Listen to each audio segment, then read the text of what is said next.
Hello and welcome everyone. This is Kaylin's English podcast. This podcast is designed for English learners. I'm here to help you practice your listening skills. I'm Kaylin, a professional English teacher on italki. Today's episode, I'm going to talk about the best year of my life thus far. This is a two-part episode, as there were a lot of various things that happened in the year that I have chosen. Now, this year was far from perfect. However, it was a year that started something great. In this episode, I'm going to give you a timeline and some details as well.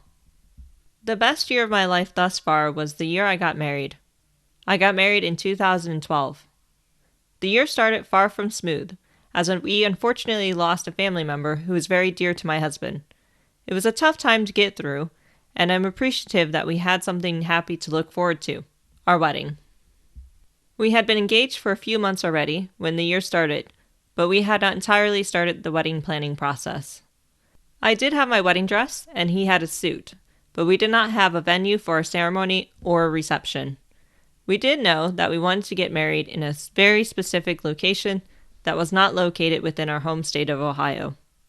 We also knew who we wanted to have officiate the wedding, my husband's cousin. After we laid our family member to rest, we started the most important parts of the wedding planning. This was a very rocky process when it unfolded. One of the most shocking things that happened during our wedding planning was that my future mother-in-law went behind our backs and booked a reception venue. We were both annoyed and a bit angry about the situation, as we had already said that we did not want to have our reception at that particular place. Actually, we never really wanted to have a reception, but our parents really wanted it. We did not want that place because my husband's cousin's first wedding reception was held there. And well, if you hadn't noticed, but I said first wedding, meaning that marriage did not last. Another reason was the fact that many of his family parties had been held there prior, and we were not crazy about it. Prior to this situation, we never had a conflict with his mother before, and we have since forgiven and forgotten how ridiculous it was. I did, however, get revenge. In America, there is a tradition where the top of the wedding cake is not served at the wedding reception, but instead is given to the bride and groom to be frozen and eaten on their 1-year anniversary. As we did not want a traditional wedding, we did not want this to happen. And also, we did not know if we would even be in the country for too much longer. His mother insisted that she wanted the top of the wedding cake. So, instead of giving into her demands this time, I went behind her back and scheduled a meeting with the baker, who also was the reception hall owner. I redesigned the cake to only have 2 layers and told them to cut and serve the entire thing. Happily, on the day, they served all of the cake, and not a single piece was left. Another difficult situation that I had to deal with was a serious argument with my mother. We had a big falling out as my husband and I wanted to get married outside and not in Ohio. This went against everything that my mother believes and desired. She was furious with me, and it was very difficult to have a simple conversation with her.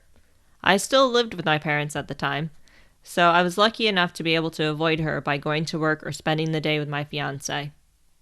When she was able to confront me, as I was too slow at sneaking out, she yelled at me instead of having a constructive conversation. It got so bad that my fiancé and I eventually told her that she did not have to attend her daughter's wedding. She was still invited, but she did not have to go. I was lucky enough that my sister, dad, and my fiancé were able to get her to stop her ridiculous behavior, and she started to be more productive and contributive towards the wedding planning. It was actually fun to make centerpieces and favors with her. We went shopping for materials, and she even made many of the things with me. She is a crafty person who loves to sew and create things. She sewed table runners, and she came up with a great idea for the centerpieces. She found LED lights for them that worked perfectly.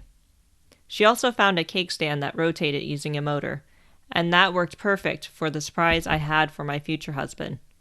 I had a great time shopping with my sister and mom to find them outfits to wear for my wedding. It took a few attempts for my mom to find the perfect outfit and accessories, but my sister found a pretty purple dress rather quickly.